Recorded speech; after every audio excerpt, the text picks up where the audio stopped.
Yo, Cole, come here. We gotta do a fucking podcast. I'm here, dude. What do you mean? I'm ready. My dick's Alright. rock hard. Ready to go. Alright. Put that in. Fucking sick. Alright, what's up, guys, and welcome back to the Wavelengths podcast. This is episode 3. We're your usual hosts. I'm Reclaimer. This is Proximitty and Samaritxn. We're back yet again. So we have decided it's official. Podcast is going to live on Fridays. So, new episodes every single Friday from here on out. We're also on, I believe we talked about it last episode. We talked about how we're on Spotify. So we are on Spotify and we are working on other platforms. I believe a bunch of them are available, but we're not fully syndicated across all of them yet. But we're about to be fucking everywhere. So look out for that shit. But yeah, Worldwide. we're back. Who wants to start us off this week? Well, I'll start off by saying I didn't even know we were recording, so I'm sitting here talking about my dick being rock hard going into the podcast. I just figured that I was normal. like, oh, we're actually talking about, whatever. I mean, it's that's how we roll. There's not inaccurate. there's I an get expli- excited yeah, for podcasts. There's an explicit tag on the shit for a reason. Yeah. Right, cool. Oh, I wasn't ashamed of what I said. I just didn't know it was being recorded. Clay's exact words to that were, "Oh my god, that's gangster." I just want to let that be known out there. Did I say that? Yeah, you did. I said, Oh yeah, I said the it just explicit now? tag. Yeah. No. Oh, did I really? Yeah. Dude, we have the explicit tag. That's gangster. Yeah, I said it just like that. Exactly how I said it. Nah, I probably said some shit like that. I was, to be honest, I was a little bit happy about it when I looked at it, on my computer, and I saw the explicit tag next to a track that I put up on Spotify, and I was like, all right, that's pretty cool, I just I know it's not cool and anybody can do it, but just Right, seeing yeah. something that we put on Spotify in general, I thought was really cool. Anybody can put anything on Spotify. It's just like YouTube, but it's still kind of Right. cool because, I mean, you remember when you first getting into listening to music and shit as a kid, whenever you had an iPod or whatever, and you would see shit on the store. Did y'all ever have to ask your parents to buy shit for you, like music or whatever? Nah, I was poor and my parents didn't care what I wanted. I mean, yeah, You no, know- I get what you're saying, Clay. It's just seeing yourself search up on something like that is like, You know what For sure. Justin did every Christmas or every year? He went, Dad, can I get this game? He goes, you wait your ass till Christmas. Bam, here's WWE 2010 or SmackDown vs. Raw 2010. Hey, at least you got the game. At least I did, bro. I thought you were about to say, he's like, yo, wait till Christmas, and then he just didn't give it to you on and Christmas. then he left to go get cigarettes. then Christmas rolls around. It's like, gotta wait till your birthday. And Then my birthday. Gotta wait till rolls around. Christmas. No, It's a on never-ending birthday, he's cycle. like, yeah, I gotta go get some cigarettes, bro. Hey, don't worry, I got you, bro. Shit. What'd you just say a second ago, Justin? I was about to say something on another note of that. His dad I can't went to remember. go get cigarettes. No. SmackDown vs. Raw 2010. Also, SmackDown vs. Raw 2010. No. probably one of the best WWE games of all time. That shit was fire. They had this thing. They had this career mode where you go through the fucking WrestleMania as your own character. You face against legends. It was cool. I mean, it's that sounds actually kind of fun because it's just like a fighting game at that point. Yeah, So you can just kind of you have Eat cool some ass ass. finishers. Beat You some can make your ass, guy a bro. You can make your. Clay apparently. All by him lonesome. Clay got a rib removed recently, guys. bro, chill out. Not on the podcast. speaking- Just before we get too far into the one topic that we all know that we're going to talk about for this, since we're talking about other games, what other games do you guys really enjoy playing? I mean, I know, but let's talk about it on the podcast. Is there any obscure games that you just are really into that you don't think many other people played? I mean, this is a game that a lot of people have played, but Pokemon Shield pretty good. Pretty good game. I thought I'm a Gen 1 purist. That's, Right. Well, me too, right? Because that's that was my first video game ever was Pokemon Blue version. Yeah. I die hard classic Pokemon games. Gen 1 and Gen 2 are fucking fire and the best Pokemon games of all time. I didn't think I was gonna like this. A lot of people were saying that it was really bad. But I liked it a lot. It was really fun playing through it. and Yeah, I being mean, able to- I dodged it because of all the initial reviews being it's average or not great, and then after you saying you really enjoy it, it's got me thinking I might want to try it out maybe yeah. because I really enjoy playing through the Pokemon games. A lot of fun. Shovel Knight I play through that every now and then. It's kind of a game that I like pick up and put back down. But it's just like a platformer, like a side Yeah, that's like scroller. how Cuphead is for me because I have it on my Switch, and it's like Yeah. it's That fun to game's play sometimes. I don't play it all the time, but like pick it up, put it down, enjoy Yeah. it. super fun, really good time. Clay likes 2K now. Well, hang on.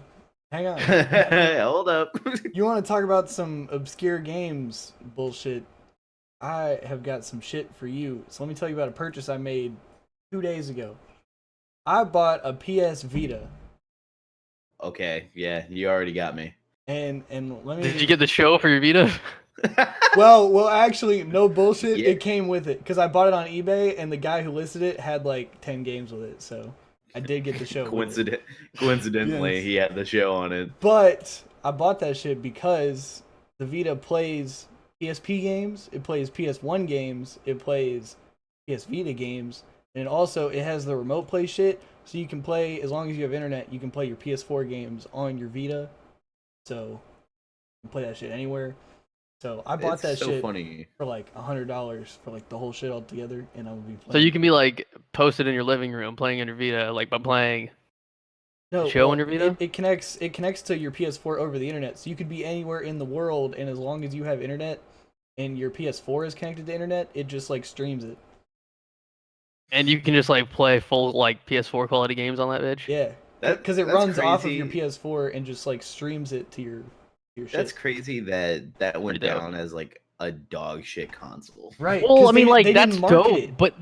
but see, like okay, but see, like what the Switch does is like gives you that just with it, like that. It's like all in one piece. Like Vita is the Right. console. Like that's where like you'd have to buy a PS4 and you have to buy a Vita, Right. which like Yeah. nowadays isn't such a big deal because like it's $100 on eBay with 10 games coming with it, like Clay's saying. But like Right.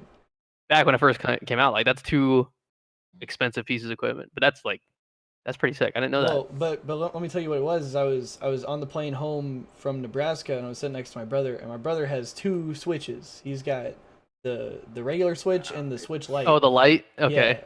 Fucking so- flex god over here. What do you need the light for if you have the normal Switch? I don't know. He's got both of Dude. them, Hey, so he And can he like brought- low wait, key, lightweight, kind of like play the Switch. You know what I mean? and But not like full on play the Switch, just like light. just like low key, just Light like play the lightweight Switch. a little bit. Lightweight. Yeah, you know. But I was like, yo, pass that shit. I want to try it out and see if there's some shit I'm into on there. And I looked, and I looked on the game store and shit. And I've never been a Nintendo guy. I'm not really into anything Nintendo related. And so I like looked on the game store and shit, and I didn't really find anything. And I was like, I can get this shit, and I can play all my PSP games and shit, and also I can play, I can stream my PS4 games, and I can play Batman or 2K or the show or whatever the fuck else. And also I've been playing Lego Harry Potter, and that shit's fire. Yeah, I remember you said that. The Lego And games, actually- whenever they didn't have like, whenever there was no talking, it's so funny. Yeah. I- Yeah. yeah. I do the original Lego games, the Lego Star Wars for the original Xbox. Like when those first came out, like those were like legitimately some of the most fun games I think I've ever played. Like super, just like Those were you're super having fun. fun playing them. Like it's just a good time. That's I another remember. reason, I haven't whenever played- first- another reason I I bought remember the Vita. Play I that remember shit. when I first got my 360, it was a bundle with Lego Indiana Jones, and like that shit was fun as fuck. Yeah, I haven't played any of the other Lego games, but I mean, I imagine they're all pretty fun. Lego Harry Potter sounds like it'd probably be a lot of fun. To be Yeah, honest. I missed it. I didn't even really know until like Lego Marvel superheroes came out that like other Lego games were like really a thing. Like I knew Lego Star Wars was a thing, and I played the shit out of it. But I missed Harry You know Potter. Lego and I missed Batman? Indiana. No, I played Lego Batman. I played the first Lego Batman. That game was fucking sick. I didn't play the second or the third or the fucking DC superheroes or whatever the hell. So, but I missed Harry Potter, and so I went back, and the shit is, I bought it on my PS4 for $20, and you get both games, years 1 through 4, and then years 5 through 7. Fucking Yeah. dope so far. I'm on Prisoner of Azkaban, and Prisoner of Azkaban is my favorite movie, so I'm excited. My so like I talked about last podcast, my brother bought a PS2. He finally got him. We've been playing obscure games. Fucking Yu-Gi-Oh! Duelist of the Roses is fucking sick. That game is like it's like a chessboard with Yu-Gi-Oh cards and like different. It had like each space has a different terrain that either negatively affects you, positively affects you, like your attack and defense. or is just like neutral, and like you can move more spaces depending if you're on that terrain. It's super cool. It's like a weird like chessboard version of Yu-Gi-Oh. And it's like it's super fucking fun. And then he got Midnight Club 2, which I completely forgot was a fucking game. I don't know if any of y'all remember Midnight Club 2, but it was basically if like The it was racing like game? yeah, the racing game. Yeah, I never played it, but I know. Yeah, I know what Yeah. it is. That game's fucking sick. You get the goddamn Batmobile in there and just zoom around. So I remember always looking at the cover art of Midnight Club 2 and thinking like, I'm not allowed to play that game. I don't know, like I didn't have it. Nobody I knew had it, so I just felt like I was like. it looks like a bunch of fucking gangsters. on the It does. front. It does. It looks like. Yeah, it looks like. It's like I don't know, man. I was a kid, so you know. But also because it's called Midnight Club, you're like, Yeah, I'm you're not old like- enough, bro. This looks like something I shouldn't be I doing. can't I don't go to know. the club till You I'm gotta buy the 18. game and there's a bouncer. It's like, nah, bro. How old are you? You can't be playing this shit, bro. Insert You're too young for ID. this shit. Yeah, bro. He's like that motherfucker in Austin that wouldn't let me into the nightclub, bro. Yeah, just like that. Nah, bro. Just nah. Nah, you too young, bro. I actually haven't been playing any other games recently besides Halo. I've been like really. like a you pretty strong Halo grind, fucking but- nerd. Yeah, I know, dude. But you know, It's definitely good to like as soon as I get off of Halo, just like play something else. yeah. I like Me too. Smash a lot. I mean, Smash is really fun. I watch more Smash than I play nowadays. You know, I don't even watch that much to be honest. But I watch a lot of Call of Duty as well. COD Yeah, League's recently been I haven't been fucking playing too sick much. so far. I really enjoy the COD League so far. Can we talk about that for a little bit? Like, Yes, it's dude. awesome, dude. I'm really impressed with like how entertained I am by it and how like I thought the team, like we've talked about it, the three of us are like, I thought the teams they franchised, right? For anybody who doesn't know, so the COD League started this year. They have 12 teams, and there's 4 European teams, right? Is it just 2? Is it London and Paris, or is there 2 others? London, Paris, and that's That's it, right? I think Okay, so there's so. just 2 European teams, Yeah. 10 North American teams. And a And they- Canadian team. Just to remember. Yeah, because the Toronto Ultra. So I mean, that's still North America. yeah, North American, right? Yeah, so basically they have like they set it up like any traditional sport with like they have a city and the city has a team you can buy in, you know. So there's the Atlanta Phase, LA Gorillas, LA Optic, there's Chicago Huntsmen, right? Dallas Empire. It's cool. So it's like they have the cities have teams now and players are contracted and they have rosters and it's really interesting. This is the first year they're doing it. They've had 3 events so far, and basically at every event there's 8 teams. So one of the teams hosts it, 8 teams go, the other 4 have an off week. They just don't play, and then they have an 8-team tournament, and it's really hype. I don't know. I've really been enjoying it. The production quality is extremely nice. You know, it was really shaky at the start. They did like a little like demo in Minnesota. The opener. Yeah. It wasn't a Exhibitions and tournament. shit. They had exhibition matches, kind of got like everybody kind of get the feel of But it. And they everyone got, still they got got points. rankings on like Yeah. they ranked the teams. It was like for seeds and stuff. And then they started the homesteads. I don't think it was for Home teams. stands. Or for seeds. Was it? Yeah. It was just I rankings. think it was just show Yeah. matches. No, yeah, Whatever. It was all show matches because that was a big thing. Was that after they did that, I think they released or like people started paying attention to like who's going to be playing at each home match, and they had a that's whenever Aches brought up the thing that like Atlanta Phase and Chicago Huntsmen were never going to play each other. With how the brackets were set up and how the groups were set up, they were never going to play each other, and they were like, "Oh, like we get it, you're doing it for views, and you want like the 2 biggest teams to like meet up in the finals every time they show up at a tournament." But like, it's not good for the competitive scene. That like these teams aren't matching up against each other, so they're already at like somewhat of an advantage if they end up being the top 2 teams. And Like, so, and that's where I think it's getting extra interesting too, is because like that did seem deliberately how it was set up. But what we saw at the initial Minnesota opener was that the Chicago team and the Atlanta team seemed to be the 2 strongest, and they won the first 2 events respectively. The first event in London, right? London was the first one. Was it the one that Chicago won? Yeah. yeah, I think Yeah, so that was London. was Chicago London, won, but Atlanta wasn't yeah. there. And then the event was in Atlanta, and Atlanta won that one, but Chicago wasn't there. Then they went out to LA. Chicago No, wasn't. Chicago was there. My dog's barking. Chicago was at the Atlanta one. They were? Yeah, they Yeah, lost. they lost. They lost to Florida. Good point. Oh yeah, Yeah. yeah. No, they lost in semifinals. They did. So right, that adds my Yeah. point. Like Chicago didn't make it to the finals, and then in LA, FaZe didn't make it to the finals. When everybody Yeah. thought the top 2 teams were like guaranteed to win, unless they ran into each other, they ended up losing to other teams that And the people weren't thing expecting. is that's huge because now in this next event, Huntsman basically they have to win this next. Let me see who's going.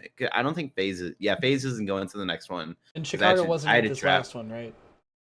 Chicago was not at the LA one. Right. So now basically Chicago has to win because you assume that FaZe is gonna grind for the next like 4 weeks because they get a month. I think they get a month off because it's 2 weeks till the next one and then 2 weeks after that. So they get a month of playing.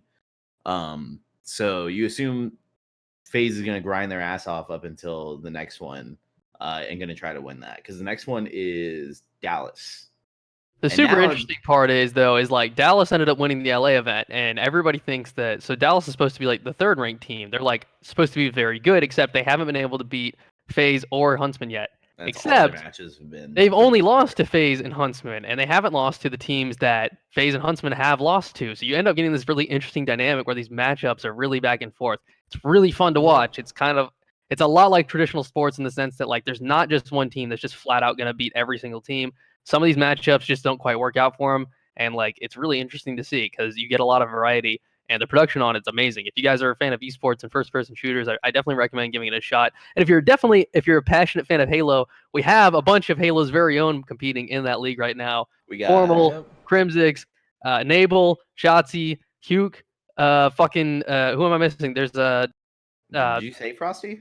Frosty, that's the next person I'm thinking of. Frosty, like we have a lot of people that are like former Halo pros that are currently playing, especially former Halo 5 pros with Hook, Shotzi, and Frosty all playing in the league. Starters all doing very well. So you guys should show up just to support those guys, if nothing else. Speaking of Hook and Shotzi, Halo Legends just won their first COD event. So it's Shotzi's third tournament. It's weird. It's weird to. I think the community needs to come to the standard that I think they come to the standard that these are championships, right? I think it's no different. At first I thought they weren't, but when you look at their like tournament styles, you get extra points. You're winning. It's literally no different when you look at like the teams. The teams are exactly the same. Like the players on these teams are exactly what you saw in the top 8 for the last few years in Call of Duty Esports. So the competition at the top 8, even if it's only 8 teams showing up, it's like exactly what we were talking about last week. More teams doesn't equal better competition. It's the exact same standards of competition. It's just as hard. The same people, if you keep up with Call of Duty Esports, the same teams that you go, they can't beat the very top teams though. They still can't beat the very top teams. Like that, it's not easy to win. There may only be 8 teams, but you still have to be harder now than ever. It seems like it's because like, it's. You think the European teams wouldn't show up and play? Royal Ravens are like playing people very really good. close. Everybody's good. It's Legion, those European teams have really been surprising me because I think that the 5th through 8th spot in this league is such a mix-up right now. Because like I think Florida, Paris Legion, Royal Ravens, OGLA finally fucking showed up. All the talent in that fucking team. That's a perfect example of what I'm talking about though. Like that team OGLA on paper, there's no reason they shouldn't be good, but people are just like, oh, that team sucks, so it's an easy win for an event. It's like, what do you mean? That's Slasher, Cap, Kenny, TJ, Dashy. That's a super strong team. That's like if you we were doing this in Black Ops 4, you don't get through that team easy. It's no different. In past Call of Duties, that would have been a super team.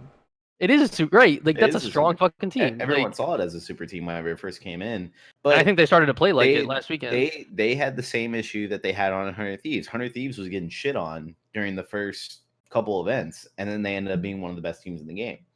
So it's really fun to watch. It's really interesting. You honestly, for the most part, you don't know who's gonna win. Because people might pop off. Again, it's not that one team's gonna dominate everyone. It's weirdly becoming about matchups. Like, do you do well against this player or this team? And it looks like, Rocker are the only people to take maps, I think, off of FaZe. They've dropped a couple maps FaZe has, but they're the only team to take them to Game 5 twice. Yeah, and they beat them. They're the only team to beat them. So so right now they're even at 5-5. So they have an even record with them. And Rocker was like slept on. People didn't really think they were going to do much. And then they went to Game 5 against Empire. Like they were one map away from winning that event. Like they're that good. Everyone on that team's really good. Goddard X is finally because he was back in. I was talking to Keegan about this. I was like, bro, like God X came up like first like showing up on main stage in AW. It was him, Llama God, Royalty. Yeah, he was playing on E6, right? Yeah. In general. In general, yeah. They were on some purple ass team before that shit. It was some purple ass team. It Isolation. might have been like, yeah. I don't know how the fuck I remember that shit. But no, that's exactly how I remember it. It was Royalty and some purple ass team, bro. Well, because remember Havoc 1v4'd Optic in round 11? Yeah. On Riot. That fucking team. Yeah, Isolation, dude. Yes, that was on that team. Yeah, you're right, dude. Yeah. So this guy's fine. Royalty was playing at 14 cents, dude. That dude. Yeah, he's playing on like 100 cents. Yeah. Yeah. Wild. And then there's a bunch of interesting stuff going on in the Challenger League too. A lot of AW was sick. Sorry. Yeah, we haven't talked about that. This is a cool thing that Call of Duty's doing as well. Simultaneously at these homestands, like where they have the main event for the pro teams, the actual teams in the league, they also have a big open event, and it's called the Challenger League, which is where all the AM players are allowed to, come enter in. It's an open event. Anybody can, pay to enter. It's a $25,000. And it's like a full tournament, and they have that, and it's a way for teams to get prospects, and it's kind of a way, like it's a route for you to work your way into the league. But you see people, so Parasite, a player that won champs in Black Ops 2 back in 2013, he's a world champion in 2013. He's been a pro, since then. He's had some good years, bad years in between. A lot of kind of just top 16, top 8, kind of sitting around there. His last good year was Ghost. Because he won, he won a chip in Ghost. Yeah, well, he did pretty well in AW, like for part of it. I feel like, but that was short. That was right after. Part of his, but a lot of his falling off was due to his personality and his. Yeah, for sure. But the point is, he goes and wins the Challenger. He gets gets together a team, right. puts together a pickup team, and then goes and wins the Challenger event. Singularity, who's won the past 2. I mean, it's been 2. Really interesting. Yeah, I think it's a really cool format. I mean, I'm not saying Halo's going to do that straight away, but it's something that we could look at, and think about, in the future, looking at how Call of Duty does it. If it works, it's if there's some longevity to it, the interest continues to grow. It might be something that we look into if our esports. I think that would be super interesting if because we have to live in the reality that for the most part, pros pick from pros. And unless you break out into the top 8, then pros start looking at you, which I get it. That's reasonable. But the people who are making it into that top 8 aren't getting a lot of money. So imagine that you win a separate tournament that is for people who are not in the pro league, that isn't set for the pro league. Then you're more incentivized to go to those things and play in them. And then pros are going to see who's winning this shit and start picking out of there. So it's the same kind of thing in that instead of breaking into top 8 and getting no money, you win a tournament, you get money, and you're starting to be scouted. Yeah, and I think that which is super cool. I mean, a whole ass team got made from the LA Gorillas from the Challenger League. Right. Three players who were pro players got dropped and were filled in with amateurs. And that's cool because I think one of the mentalities people might have with the franchising thing is that it eliminates that kind of I mean, how the fuck do you go pro anyways, right? There's no route to do that, you have to you have to be good enough so you can then network with the right people and then succeed, hopefully, right? I don't know. Hopefully you have to notices you and gives you a shot. Hopefully somebody notices you. You might get into, some good 8s lobbies, and if you pop off, maybe somebody notices, pays attention enough, maybe, who knows. But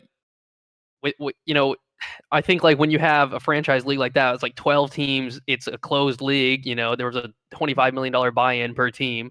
So how do you get signed if you're just some online kid and you're watching the league and you're, I'm sure thousands every day. Well, I had the same emotions, right? I want to be a pro gamer. I want to learn I want to do that.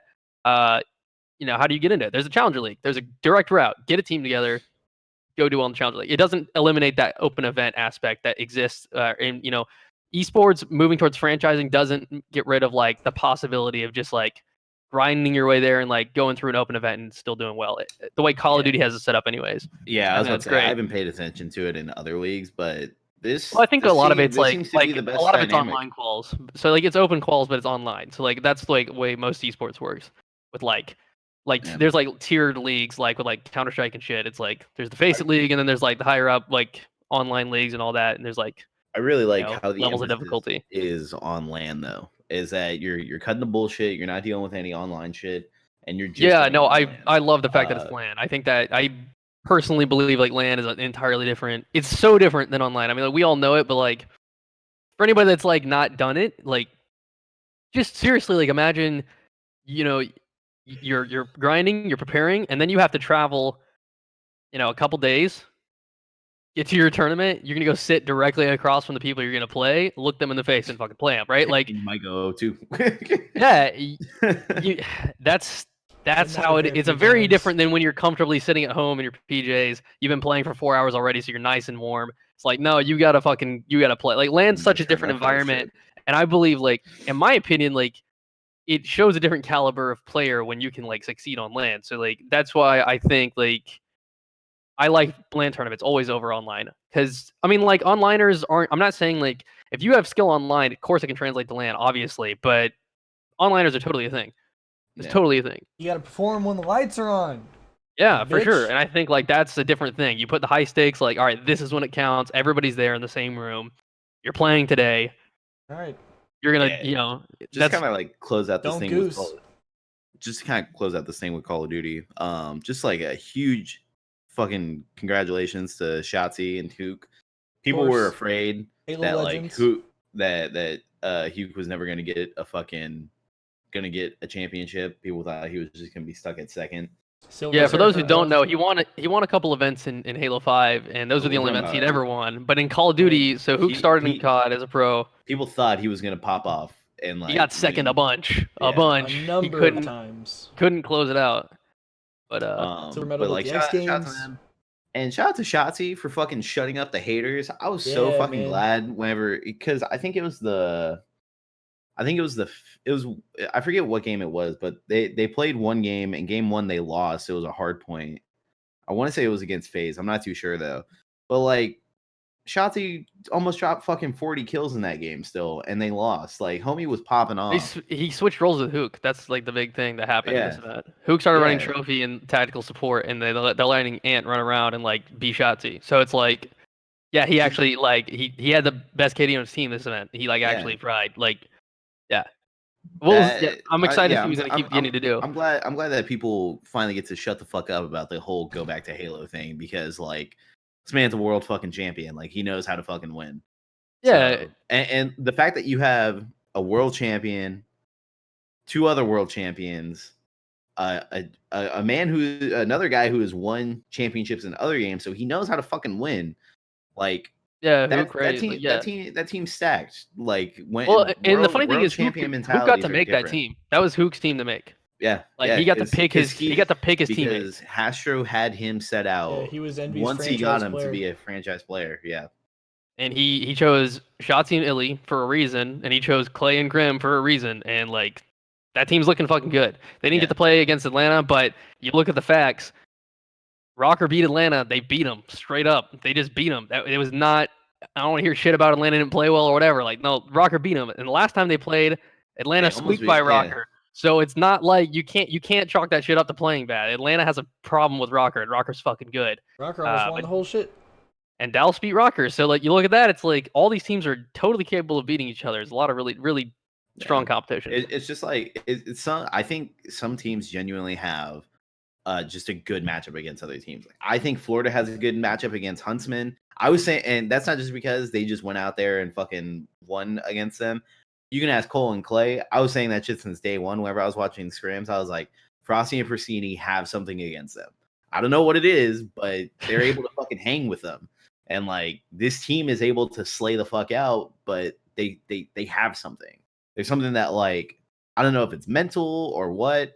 But it definitely shows. And the same thing with Rocker. I know that like I hear a lot because I listen to the it's a Hardpoints podcast with TP and Maven and Merc and FaZe's coach replays Crowder. Yeah, Crowder. And like they just talk about, or Crowder always just talks about how Rocker is the hardest working team in the game, and historically it's hardworking teams that tend to give just supernaturally talented teams a run for their money. You look at Tox and Splice. I was gonna say Tox and Splice straight away. Like even when Splice is at their very best, like it's they hard. had one event where they breezed through Tox, and that was Worlds. Worlds they Yeah. 4-0 Tox like it was nothing. Other than that, like Tox was the only team that was pushing back, and Yeah. it was close. It was usually close matches. And it's not like those players aren't talented, but they definitely have their emphasis is on teamwork, work ethic, and things like that. So, yeah, if you should. That's not to say the Splice guys didn't have that either. For the record, all those guys are fucking grinders. Like the Splice Yeah. roster, all those dudes Right. take themselves very seriously. That's the reason why they were world champions and went, back to back to back. You don't do that for free. Right.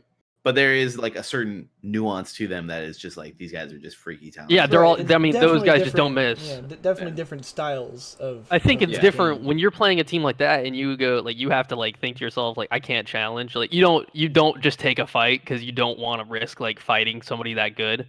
Right. They're in your head, I was playing you're against different. bro. No, I was playing against Tapping Buttons and Magico the other week, and that's how it was. It was like you don't fucking just challenge those guys. They do not miss. If you're not up shots, you don't challenge because they're gonna 5 you. And that's how it was. Like you play against some people that are that good and so consistently. You have to like play different. You really do. Those fools are nasty. Speaking of Halo and Halo players, we want to move on to our next topic that we it's probably going to be the main thing of this podcast. Yeah. Yeah. So this article came out titled "The Real Problems with Halo Esports and Why Competitive Halo Will Never Grow." Yes, this is good because I have not read this. So basically, it's a bit of, but it's definitely worth it. Top down, it basically tells you that it gives the comparison of Call of Duty and other games that have adapted as they've aged. And a majority of it, like developers are going to make bad games. It's always going to happen. So the main emphasis of this is on content creators, people like us. And that is our job to basically carry the weight in a sense. And my hot take on it, I think. Well, I think the point of the article, the big key point, and this is what most people have a problem with, is that his mentality was, it's the community's fault that Halo's in the state that it is, and not the developers. And a lot of people have the emotions that it's out of the community's control. A lot of people have the emotions that it's a balance of both, and a lot of people think it's purely the community. So that's where like the controversy comes in. Like a lot of people think that the article's unfair and not giving, the full context to understand why certain decisions haven't been made by people and why the community feels certain ways. It's a complicated topic. So my hot take on it is that he mentions different games, and I think different games have different dynamics where I think in some situations you could say that it's like some people have done it just strictly from the community, like Melee. Melee has only done it from the community. They have no dev support, nothing like that. Nintendo fucking hates them.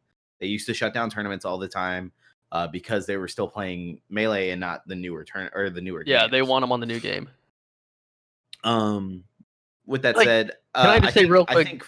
No, you go ahead. You're doing a hot take. I think for Halo specifically, it's going to be a balance of both. And I said this in a reply to the conversation that was going on Moses' tweet, Moses FPS.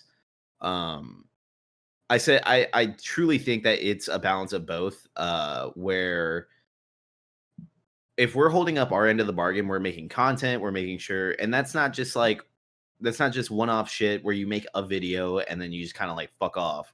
Because if you're making content, you have to be committed to it. It doesn't have to be YouTube videos, but definitely like streaming and shit like that is key.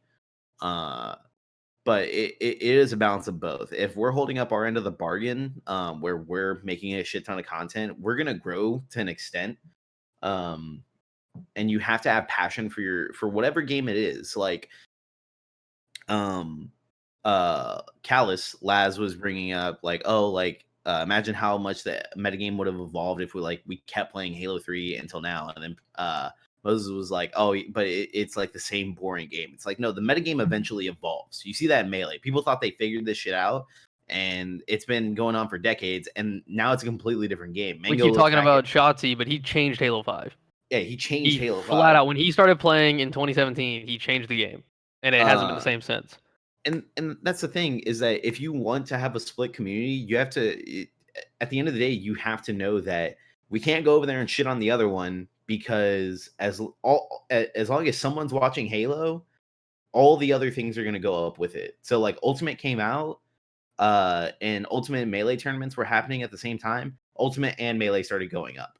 So like, because there's going to be cross pollination. So yeah, there's gonna be people that enjoy, like myself. Like I'm always gonna be a fan of Classic Halo because I grew up with it. I'm never gonna not be interested. If there is a major going on, if there's a 4v4 event going on, I'm gonna watch it. If it's Halo 2, I'm gonna watch it. Like I'm gonna watch it because I'm interested. That being said, I'm more interested in what the new thing's gonna be. So I'm definitely gonna keep up with both. Like if it's the dynamic between Melee and Ultimate, yeah, I'm gonna watch both. I do watch both. For Smash specifically, right? Like it's fun to watch both because they're still Smash. Like, yeah, you might prefer one over the other, but like you like Smash, so you like watching Smash at a high level regardless of the game. yeah, You know? because the core game is still the same. There's Yeah, a lot yeah. of the interesting stuff. There's different. The core game in Halo 5 is the same as a core game in Classic Halo. Stop acting like it isn't. You're stupid if you think it isn't. Stop. It's the same, okay? It's different, but it's totally the same at the core, all right? Sorry. I mean, yeah. I mean, something that me and Cole were talking about the other day is like in classic Halos, you don't want to jump first, and fucking Halo 5, you don't want to jump first. It's the same shit. You break down the fights the same way because you're still trying to strafe. Yeah. There's a reason why the top Halo 5 pros are still top pros in like Halo 3, Halo Reach. Case in point, like that's right there, dude. Case in point. I mean, fundamentally, they're not, dude. Like, look at the Elevate roster that played in UGC St. Louis. It was Trippy, Saiyan, Penguin, Neptune, and 2019. Those are all Halo 5 pros playing their first Halo 3 event. Go get top 8. Like no veterans on that team. There's no bullshit like they had somebody telling them what to do. Those are 4 Halo 5 pros that played Halo 3 with minimal practice. I asked Tommy myself, and they got top 8. Like they're good players. If you develop as a Halo player in Halo 5, you're a good Halo player. It's not. They're totally the same game. They're just different. It does come down to how much, because obviously dev support and having like better games is going to help skyrocket your thing. But I think people respond to passion and good tournaments. Like that's what it is. That's all Melee is. People don't play Melee for the fucking money. They don't. Like they get dog shit for money. And they recently came out with this world tour that's probably going to get canceled because all this coronavirus shit. But they announced this world tour, and there's a 250K prize pool for the championship. None of that is given to them by Nintendo. Want to know why? Because it's not just Ultimate, it's Melee as well. And Nintendo will not support it if Melee is there. They hardly support it if Ultimate's there because they don't believe in esports. I think they have like Splatoon and that's it. So they don't believe in Melee or Smash as an esport because they want it to be a party game. So they're able to do that just based off of the community. We have to fucking man up, and we have to own this shit ourselves at some point. But it's not like we're not getting dev support. We are. So no, we're getting. If we're getting tons of dev support, and we get a shitty game, we're still gonna get the same dev support. Like the grassroots people and the people in HCS are still doing a lot for us as an esport. It's up to us to make the content and try to have a positive outlook on the game as much as we can. And if you don't like it and you want to play those older games, play those older games, cultivate your community and like make something big out of it. Don't just sit there and fucking complain, talk about how shitty the new game is. Play your game, make it the best thing that you can, and like show your passion in it. I want to talk about some of my favorite people in the Halo community, and like I don't know any of them. The Beachland guys, okay? First of all, you want to talk about how great our developer is?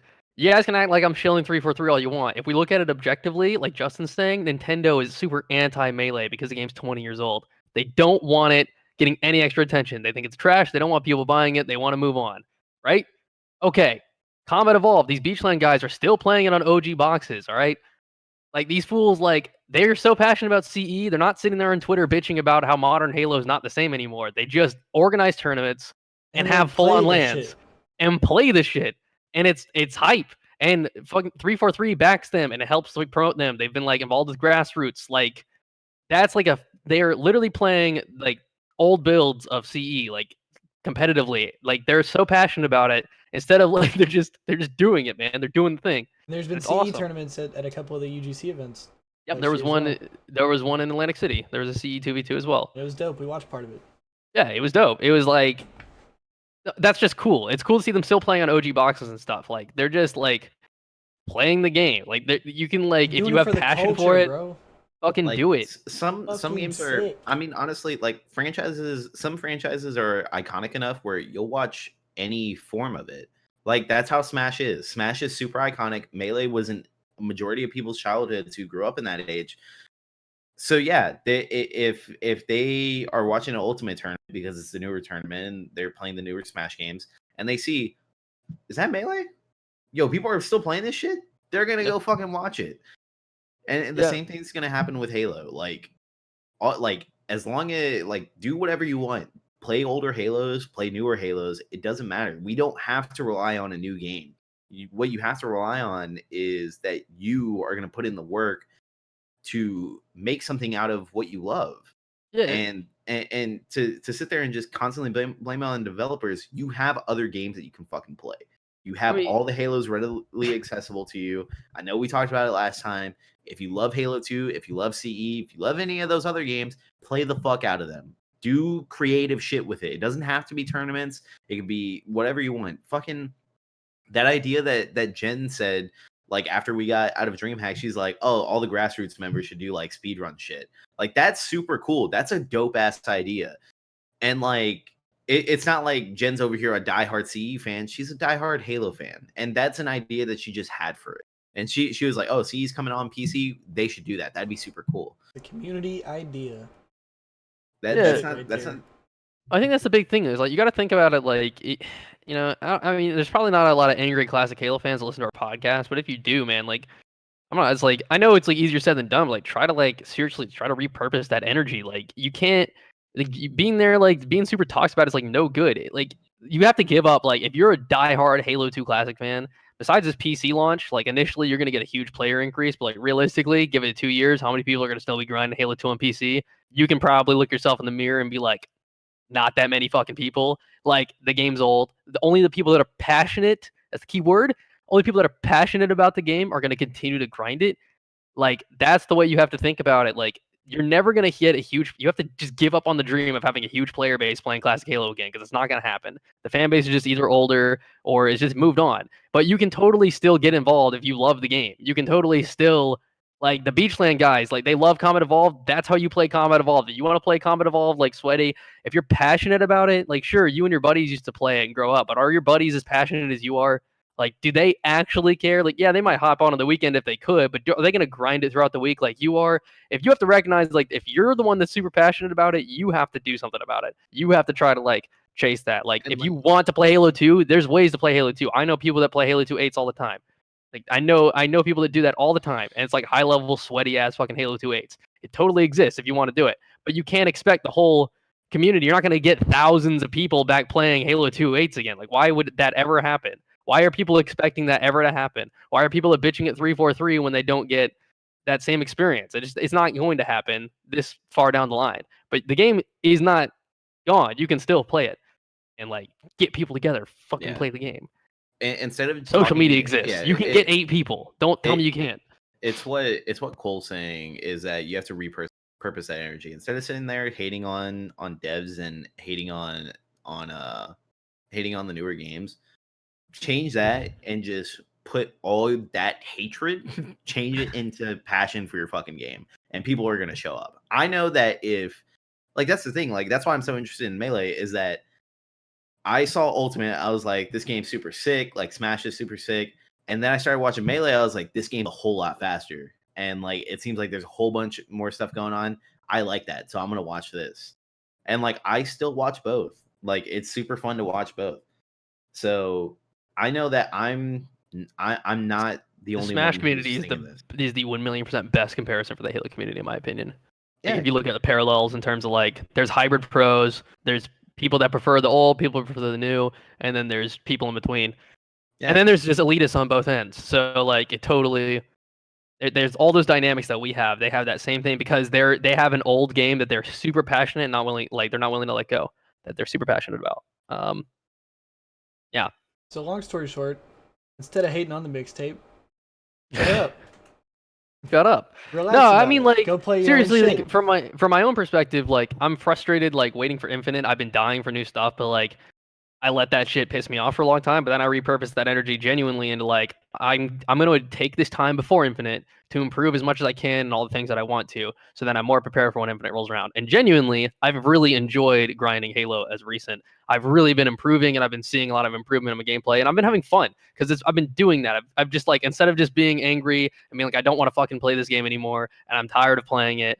It's like, I mean, like, again, it's easier said than done. I'm not saying this is a simple thing, but it's like, I would encourage people to try to do that, repurpose that energy, like, try to, motivate yourself to like be productive with the time you have, and like not just like you just have to think about like what's the outcome with what you're doing. You can sit there and be angry, but like what's gonna happen? Or you can like what's your objective? Are you upset because you can't play Halo 2? Like, then try to go play Halo 2. You can find a way to do it. If you're mad that you can't ever play Halo 2 the way you like to, and you're doing nothing but yelling about it, like, it's never gonna change. So you gotta like, you know what I mean? You gotta try. I don't know. That's all I'm saying. But some people, I guess, also just want to be upset at things, and I understand that too. Some people, I guess, have just they have their struggles outside of Twitter and outside of whatever social media, and they're just venting, and that's their way to. They have all that That's why Twitter pent up exists, bad man. energy, and so they just take it out on Like, 343 because it's a faceless thing they can yell at. They go We hate can't- on 343's mixtape, bro. We can't sit here and act like not like can't complain about like, oh, tournament viewership isn't good. Tournament attendance isn't that good. Are you showing up for that shit? Are you watching it? Were you there? Yeah, Are He you? was. Because We I was think at all there's them more. shits. I think there's more Where was you? than what like at certain points in the stream there'll be like 3,000 viewers. I don't think there's 3,000 players on Halo. I don't think so. I think there's more than that. yeah. There's So a lot more than that. don't fuck around and sit here and act like you're better than everyone else, and you can sit here and judge when you don't show up to the events and you don't fucking watch them. No, I mean, seriously, like, I would just encourage, really just check yourself. Like, what are you doing? Like, are you really just sitting at home doing nothing and then like just yelling all the time? Like we're saying, like, we went to all these events. Like, we go to these events, we show up. Like, we're obviously passionate about it.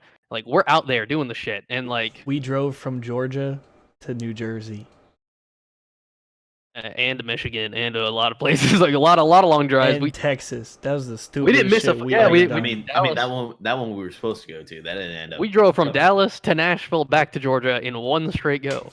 So all like, because you want to hang out, you want to be with your friends, and you want to watch and play good Halo. well, I could have sat at home and bitched on Twitter about how like low the viewership was, but like, what good does that do? Or Like, how- I or love how- Halo. or how I the want seats Halo to look- succeed. I'm fucking or- going. I'm Or out how there. the seats look empty, bro. Yeah. Oh, there's no one in that crowd. Like, what are you doing? It's like, Yeah, where the fuck are you? there? Are you there? No, You're just shut tuning into the fuck stream to up. talk shit. Like, what? Yeah. Hating on the mixtape.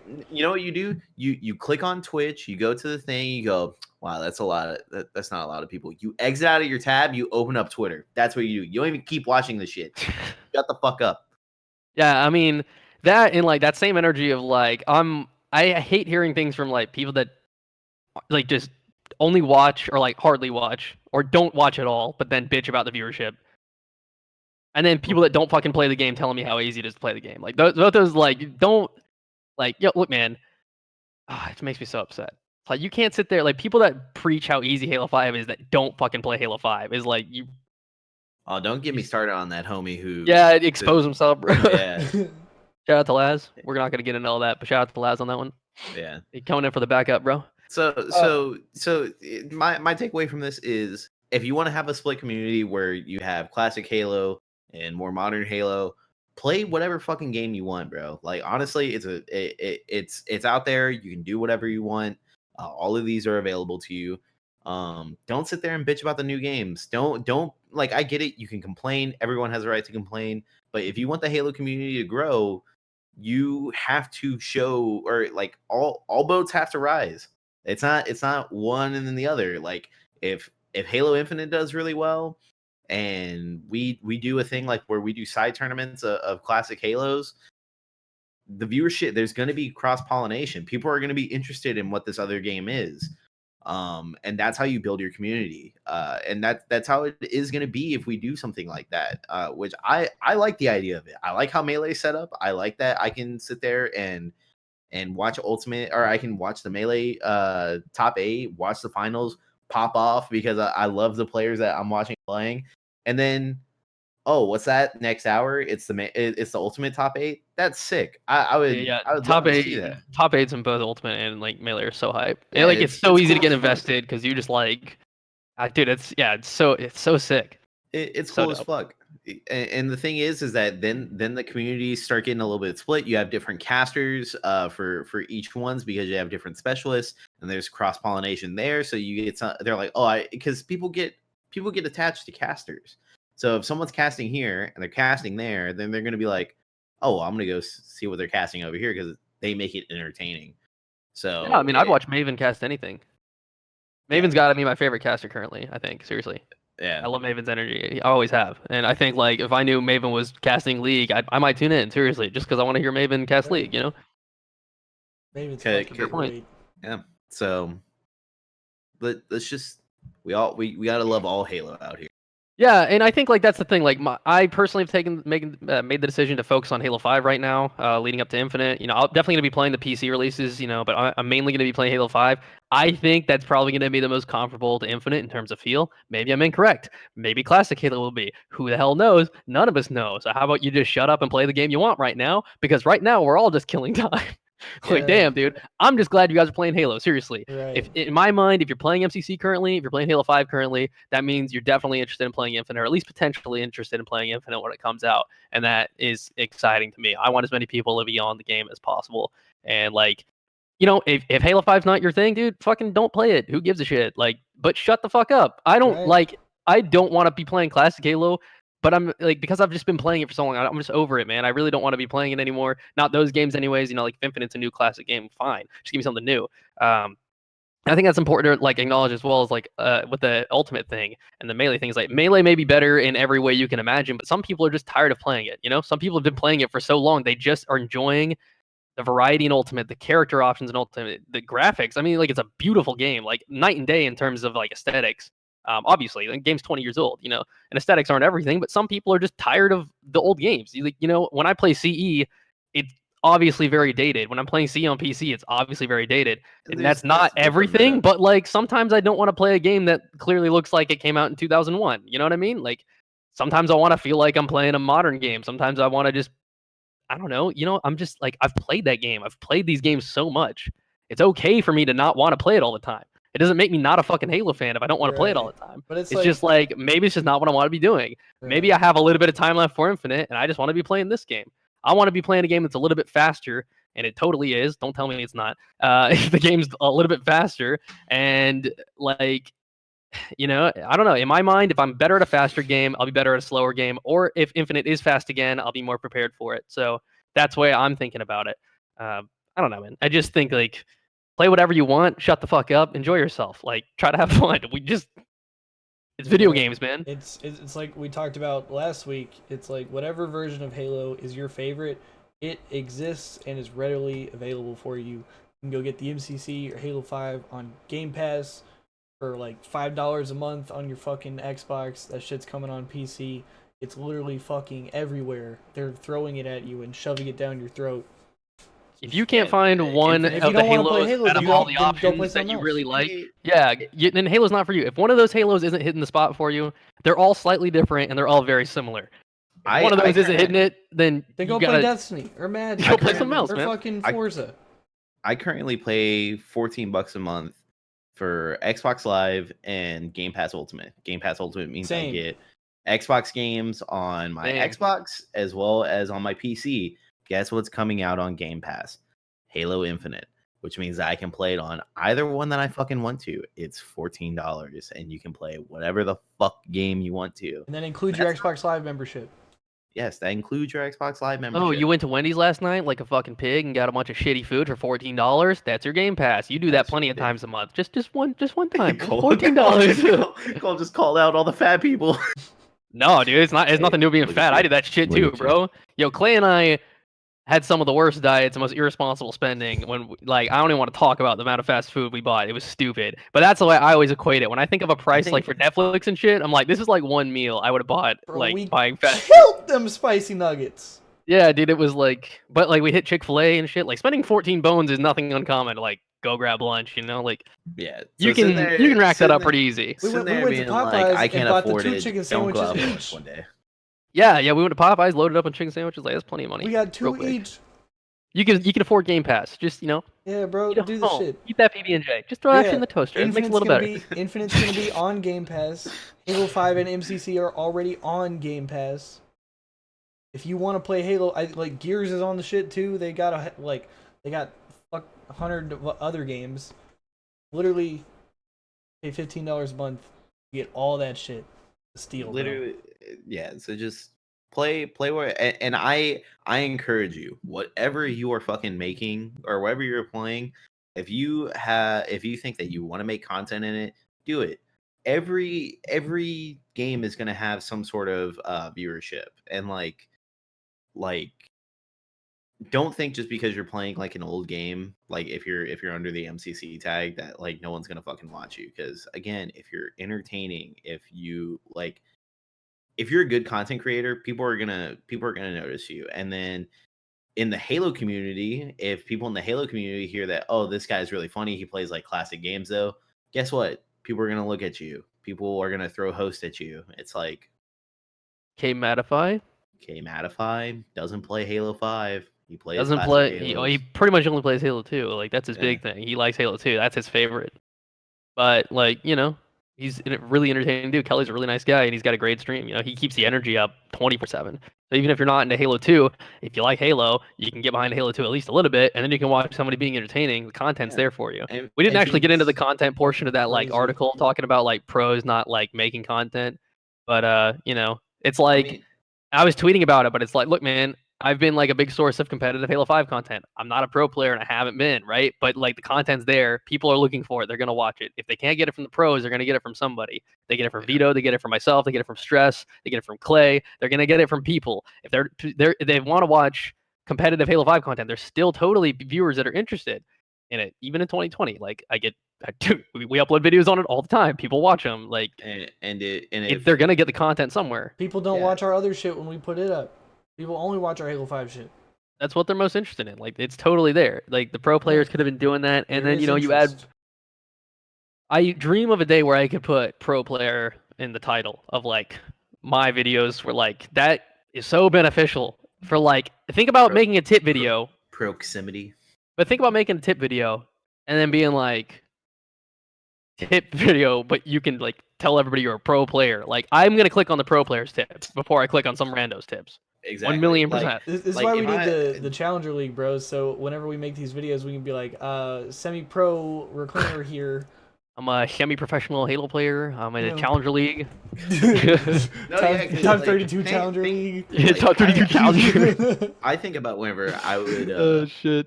I think about whenever I played COD and I would look up class setups. I'm looking for scumps. I'm looking for crims. But that's because it was there. Because the pros made it. Exactly. And the thing is, like, the shit's not gonna happen. You like pro stream. Jen was bringing it up. She was like, whenever pro players stream Halo, they on average get more viewers than like us normal content creators. Why wouldn't they? They're bringing in extra. Like Cole doesn't like if Cole's sitting at 60 viewers and Snakebite goes live and he's playing Halo 5 or playing Halo and he's getting 200 and something viewers. Cole still has 60 viewers. It's just 200 more people. Yeah, no, it's like it's people wanting to watch PJ. Yeah, it's not my viewers. It's like people wanting to watch PJ, right? Yeah, it like so it's there, and some people are doing it, some people aren't doing it. I get that right now is a little bit of a weird situation. In this current state, it's like hard to criticize because it's like I would still encourage people. Like the big thing that's really valuable that people don't recognize is that. Like, I think of somebody like Attach, right? That he's a COD professional, plays for New York Subliners, right? He started out making content AW or something, or IW maybe. I don't know exactly when it was. Terrible, dog shit content. It was bad. Like he was awkward on camera. He didn't open his mouth when he spoke. He didn't really know how to be on camera and didn't know how to like have any cadence. And like that's the point. Like, so even being a top player, he's a COD champion before he was a world champ before he even made his YouTube channel. Like. everybody knows who this guy is. Like, people are gonna watch him. He's gonna get subs. He's got a big Twitter. He's got to tweet out his link, and he's got 5,000 subscribers in a half hour, right? Terrible content, and it didn't grow. Now it's bigger. Now I was watching one of his videos recently, and I was like, this is a good video. I was really impressed with how far he had come.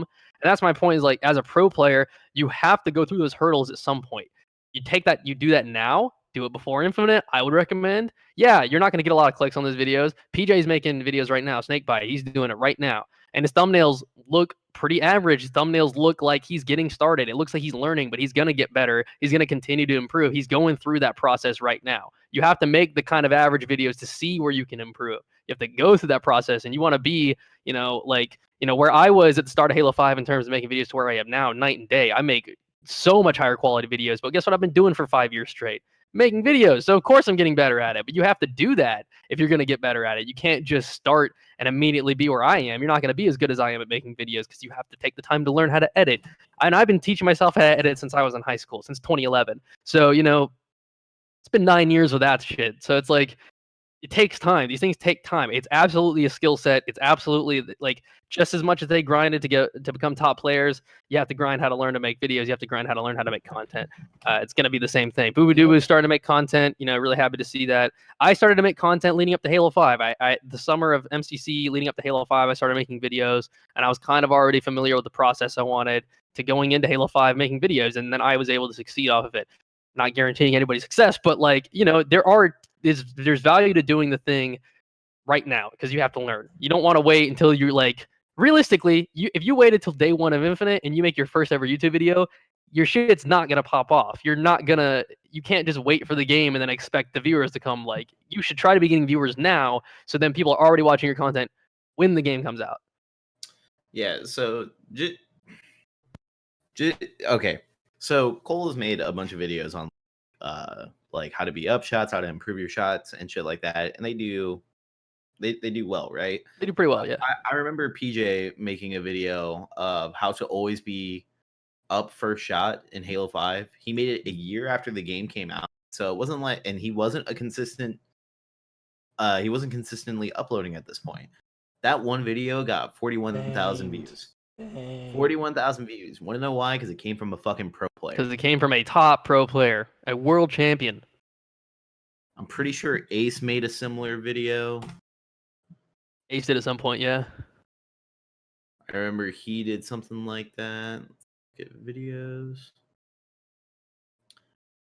I know. Vito tweeted it out better than I could have. I mean, he actually worded it the exact point I was trying to make, but he worded it a lot better than me. But he said, like, if a random like me can get an average of 5,000 to 10,000 views on my YouTube videos, imagine what a very well-known pro player can do. And it's like, you just have to do it. And Nated was in my chat yesterday on stream asking me about it. Well, my tweets that I'd said, just kind of asked me to clarify a little bit what I was kind of talking about. And he's talking about, and he was saying, like, there's been pros that have made content in the past, but then they don't get viewership.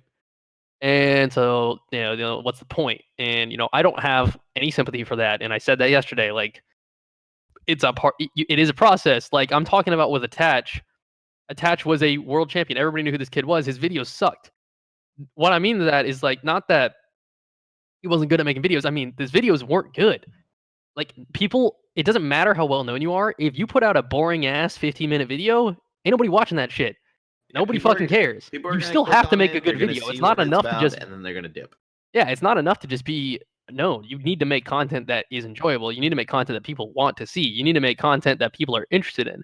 So you have to be either answering questions that people are frequently asking, or having an extremely impressive gameplay, or something, a really entertaining topic on a live com or something. Because you need to rope people in. Graphics. You want people to be interested. You want people to become invested in you as a player. You want people to learn your personality and want you to succeed and want to tune in and watch your grind. That's how you build your brand. That's how that sort of thing works. That's why so many people have watched me for so long, even though I've, been average and, just improving. It's like, I wasn't a top player, and a lot of people wouldn't even learn from me necessarily watching, but they liked watching me because I was a real person who expressed my personality through my videos, and they got to know me a little bit, and that makes me a lot more interesting to people than some faceless dude that they see on main stage. Not faceless. Like, they have a face, but their personality, they don't have a personality to them. They're just some guy they frequently see. It's like, you can think of like Ace, right? Well, I don't know. Ace has his Twitter, but like, a lot of you guys might know who Ace is, right? Or Falcated. Falcated's a great example. He won last event, right? But he has I would say, probably the least personality out of all the people on that roster. That's not an attack on him, but it's like, what do you guys know about Falcated? Or I don't the know least much public at all. At personality. least public personality. I'm saying, like, I've no disrespect for him or anything. I'm sure he's a really nice guy. I'm just saying, like, I don't know anything about the dude. Right. His Twitter's not. He doesn't have a pop in Twitter. I was looking at his follower count after the event, and I think he has less followers than I do, or if not, just about the same. It's like not a banging Twitter. Like Ace has almost 100,000 followers. Spartan has a bunch. Like they both have active social medias, and like they're engaging a lot, and you can kind of like. And I just think about that sort of thing. It's like I was rooting for Falcade, like, right? Like I'm happy for him. I'm glad he won. I've been watching him compete for a long time, so I know he's a really good player, and I'm happy to see him succeed because I know he's been grinding and he's obviously really good. But I don't know shit about that dude, and I would feel much more happy for him if I did know, a lot of his story and stuff. So Yeah. I guess something to think about. Yeah. So literally, I'm looking at the dates on these. The video that PJ made and the video that Ace made were days apart. One got 47,000. PJ was the best player in the game at the point. Ace is a top. It was a top 8 player at that point. He got 27,000 on that video. Yeah, early Halo 5 Ace was pretty average. He wasn't doing that well. He was doing all right. There is an appetite for pro players in this content, and the thing is, it's just that some people don't understand the game of content. Is that okay? Well, this video did really well, and the next video, if they get like 1,000 views or something like that, it's like because it's not as topical, it's not as useful, it's not as clicky, but it's still a video that you want to make. Make the video that you want to make. And maybe it wasn't as good as quality. Maybe the thumbnail wasn't better. I noticed that the thumbnails in the rest of the videos don't really have thumbnails. It's just Spartans or it looks like the ones that they'll give you just based off the footage that they give you. It's just I don't know if it makes it easier for like pro players being like a competitive person to kind of like gamify this. Is like, how can you be the best at this? How can you be like a pro YouTuber kind of thing? But you got to put some effort into it. No, I mean, every time that I've felt very competitive and put a ton of work into a video that I really wanted to do well, it has succeeded, and it's definitely been because like I took the extra time to work really hard and like make sure the thumbnail was extra good and make sure that the title was extra clickable, and like you can clearly see the direct correlation of like more effort equals a better product every time. Because it's a process, right? It's totally a process, absolutely. And being a pro player, while that does afford you more attention because you are a pro player and you're that good and people are more likely to click on your shit, you still do have to put the work in improving your content and, playing the content game, like well, you said. You don't have to. You can just be very monotone and boring, but when you have people like Ninja, who's a pro player and has a personality, they're going to dominate the viewer game every single time. The viewership game is going to go to them, and that's like what you got to think about. It's content 101. Ask yourself the question, why would somebody watch my content? What am I bringing to the table? You're a pro player, so you have high level gameplay. Great. Okay. So you want to definitely like base around that. Now work off that. But like Ninja was like, not only can I beat anybody in ones, like I'm a top player. I'm that good, pro player when he first started starting out. But also, I mean, easily one of the most entertaining Halo streams, if not the most, just by his personality, his energy that he brought to the stream. It was a show, and that's what people are going to be attracted to. That's what people want to watch. Yeah, just looking at Scump's stuff, his obviously he doesn't make his own. Thumbnails, but the thumbnails are great. The titles are super clickable. I know that someone manages his stuff. If you're as good as Scump and you're that top player, you either put in the work yourself. You can probably afford to play it, or I was gonna say, or if you're a top pro with like, if you have the expendable income to do that, it's totally worth reinvesting in yourself to build your brand by hiring a content manager. Because that money's gonna come back. Yeah, absolutely. Right, but he built that for years. He didn't have that content manager. No, Scump did it. Scump did it on his own up until like 2 million subs. Yeah, right. Up until like just a year or two ago. He's one of my big inspirations, honestly. I mean, I watched his content daily when he was back doing that shit in Black Ops 2 and everything, and like I still model a lot of my own personal grind off of like that mentality of like the Nate Shot and Scump type like content grind. A lot of these videos are just taken from scrims. A lot of these. Some of these are a lot of these are like ripped from streams and things like that, and some of these are like those social. So you can take things from scrims that are interesting games, ones that you pop off in comebacks and things like that. Those do really well, especially if you're a pro player. But also just like going into action sack and doing something like wonky with like different friends, like also super entertaining. It's just those things work. You just have to make the title clickable, and you have to make better thumbnails. And if you're not making them now, you can get better at it as you go. And that's something that I really appreciate from PJ, is that he understands that he's not the best at it, but it's not. You have to go through that. Everybody does. Stopping him. Process. You have to suck to get better. You just have to. It's all part of it. And like his viewership isn't great, and that's understandable considering that we're so late in the game, and he's late to content. It's not stopping him from doing it though. Like a couple videos a week, that's all good. And he's doing Apex shit too, just because he wants to make content that he wants to make, things that he thinks that would be interesting, that his viewers will like to see. Super good. Like that's great. There was, excuse me, sorry. Shit, I just lost my train of thought. I lost it. No, let me get it back. We were talking about content and content. What was the previous point? It was Foyz tweeted that in 2019, in terms of gaming content consumed, 83% was through VOD. Only 17% was through live stream. A lot of people are a little shocked sometimes when they see that my YouTube is literally twice the size of my Twitch, and that shocks people. But like, that is not a coincidence.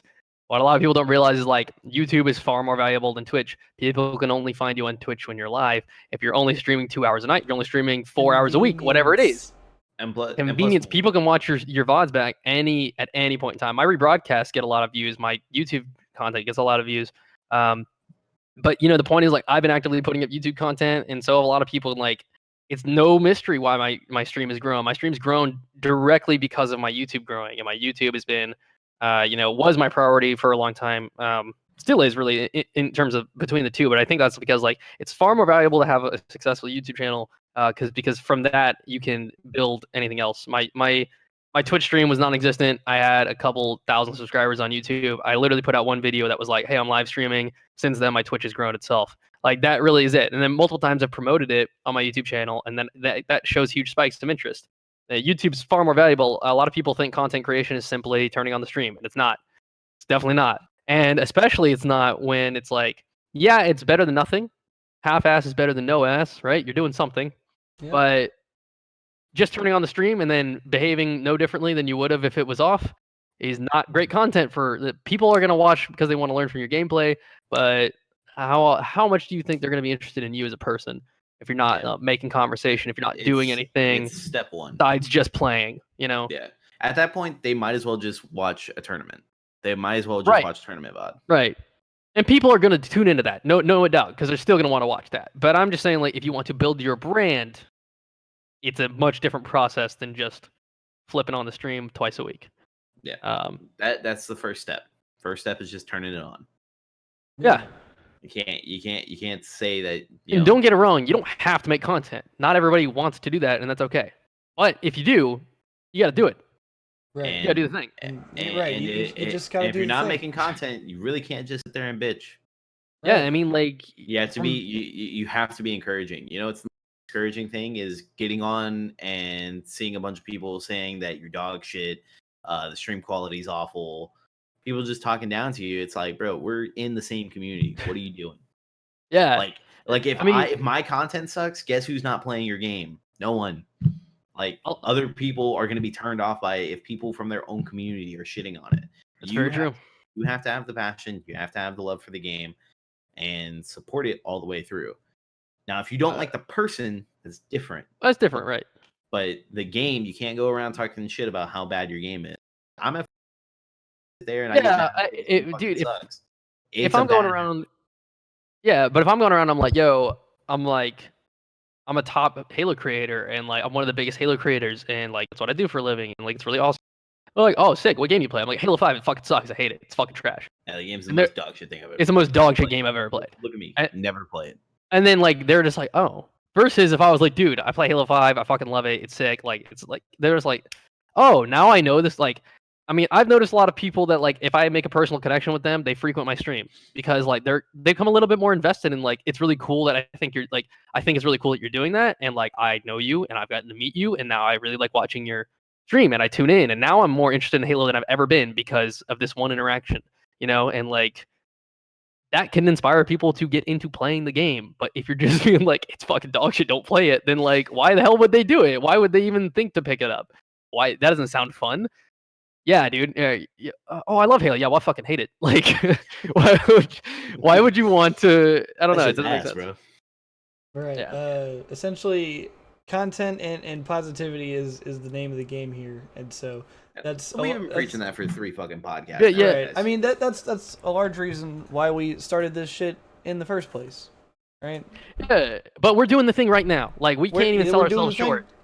You have to like, and don't fail to recognize when you're doing stuff too. Like, don't beat yourself up or don't think you're not doing enough. Like, again, half-ass is better than no ass, right? Like, seriously, like, be proud of yourself for doing something, and like use that as encouragement to like just work harder. And Yeah, like we're doing content right fucking now. We're not right now. We're doing this it because we're passionate about this shit. This isn't super polished or high quality or anything. It doesn't have to be because it's people want to listen. We're doing the shit and we're putting it out there. We're gonna get better as we go. A long time it was that it's not going to be good enough. What we're doing isn't good enough. But instead, we finally buckled down and said, "Okay, we're just going to do it." And since then, gotta do the shit. Anytime that we've brought up the podcast, I've always talked about how much I love. I get to sit down, I get to talk to my friends about topics that I really care about, and just get to shoot the shit. Like, it's something that I genuinely look forward to every week. Yeah, so same. Like, just getting out and doing it. I mean, it shows a lot. Tell yourself this, please. Tell yourself this. Like, if you're thinking, if you're hesitant, if you're like trying to make a decision but you're not sure, like, don't wait.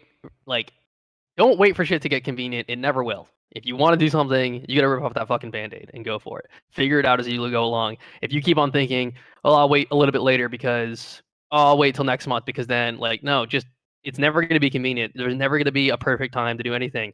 There's never gonna be super convenient. It's never gonna be easy. It's not supposed to be easy. If it were easy, then everybody would do it. There's not room for many creators to be my size in Halo currently. I am here because of my tenacity. That's the only reason I've been after it, and I've been doing it since the start of Halo 5. Not because I'm special, right? Yes, people like my content. That's great. I love you guys too. But I'm saying, like, there's a tenacity about like the way I run my channel. Same thing with Ubernick. You can see the people that have grown throughout the life of Halo 5 and look at their content. Look at how much they've grown. Look at how much they've been uploading. Clay's been after that shit for the last handful of years too. You started in what, late 2016, and you've been constant since, nonstop. You got to do the thing. You can't slow down. It's a never-ending train, man. You gotta get to work. This is what it is. It's the never-ending journey, bro.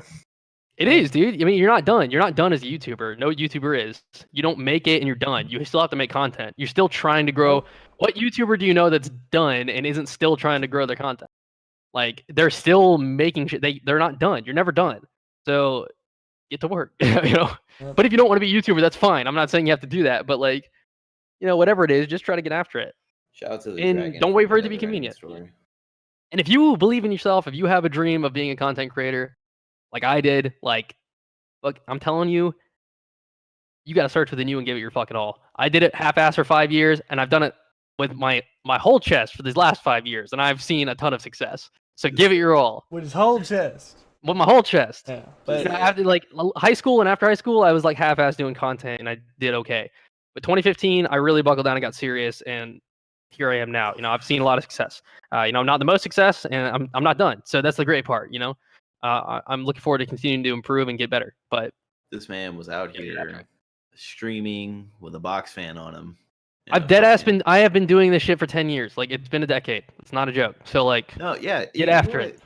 I know that there, like, I understand I'm streaky. I understand you can take a grain of salt because it's like, is he really a content creator? And I'll sit there, I'll take those critiques. But whenever we did those 2v2 tournaments that did really well, you know how I was doing it? I was my house was flooded out. I didn't have like a permanent room to stay in.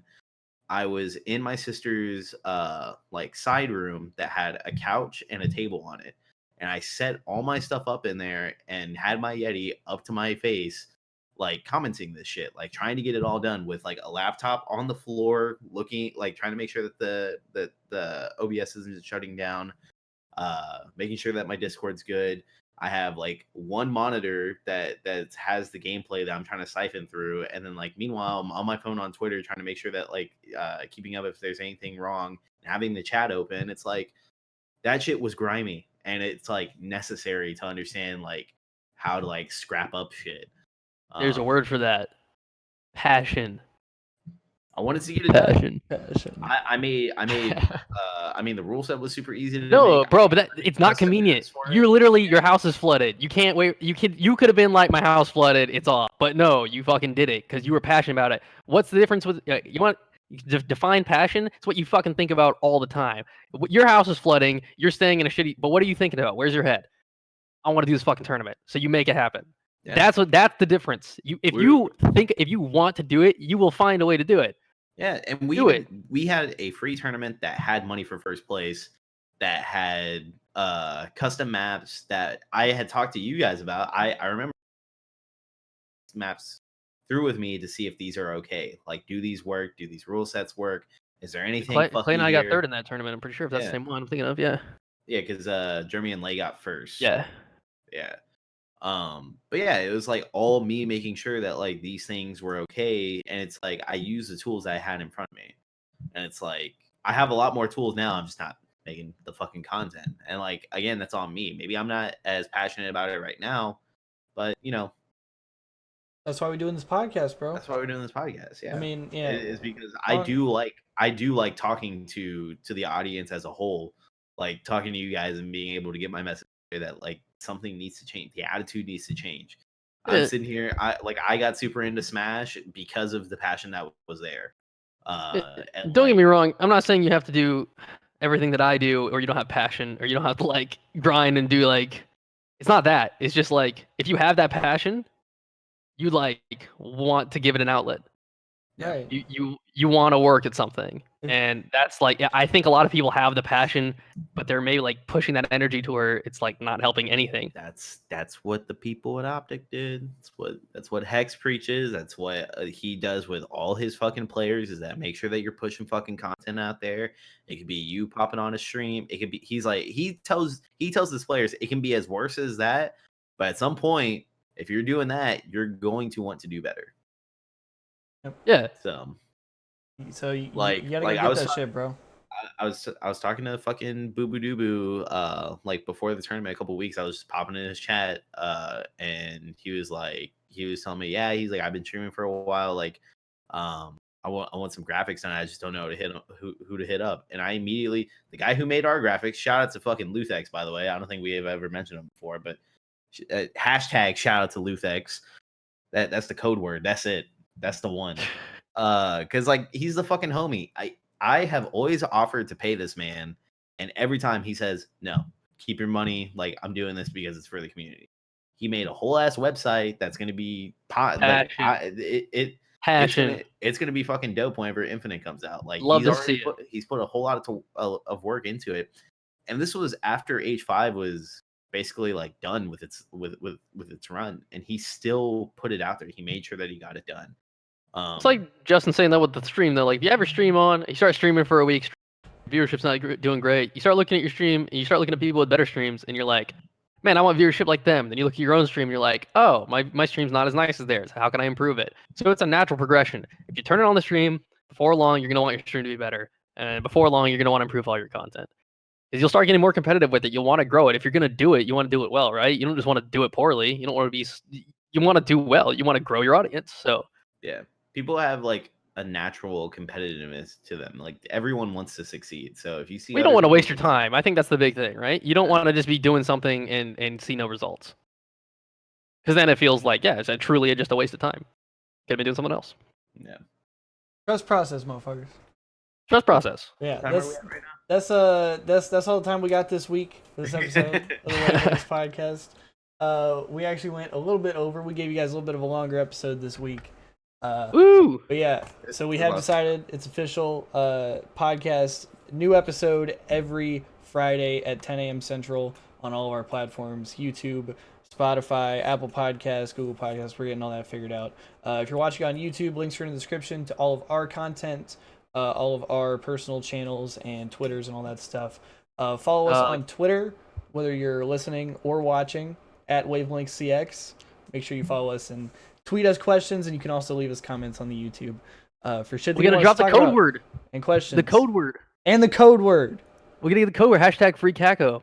That's free Caco. CACO. Caco Targaryen. Hashtag free Caco. Hey, That is.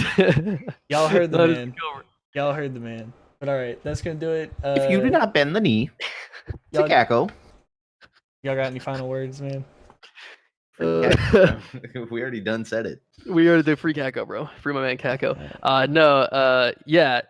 Tweet us any questions, like Clay was saying. Comment any questions.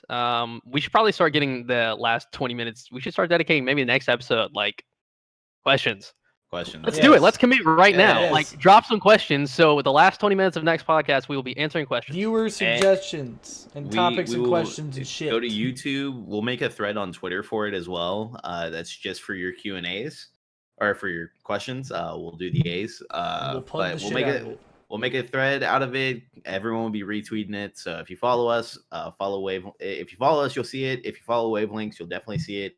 It'll pop up on your timeline a bunch. So make sure don't miss it. Ask us any questions. Try to make them good. Obviously, you can say whatever you want, but if you say some dumbass shit, we're not gonna fucking respond. Yeah. Again, to reiterate, we're not gonna answer dumb questions. We're gonna answer things that are probably good for podcast topics. And if we've discussed it before, we're not going to answer it. So please try to make sure you stay up to date on the episodes if you can, or else your question won't get answered. Unfortunately, if I see something in there that has been answered, I am linking you the full ass podcast. No timestamps. You're getting the podcast, and that's your fucking answer. Hey, yeah, so you better this listen to that committed, shit, bro. That's the second podcast in a row he said that shit to y'all. He did. Y'all better listen up. So we're serious. We're pretty Hey, serious about this shit. You done been warned. Y'all Alright, better listen. All right. Call it. But That's yeah, it. No more. Cut. Y'all Cut heard the the man. Y'all heard the No, man. I'm serious. Turn this fucking shit off, dude. Turn it off. It's all. Yeah. It's done. Get on our shit, bro. Get on our dicks. All right. Hey, we love y'all. We'll see Turn it y'all the fuck later. off, bro. It's done. I'm done doing the podcast. I'm done.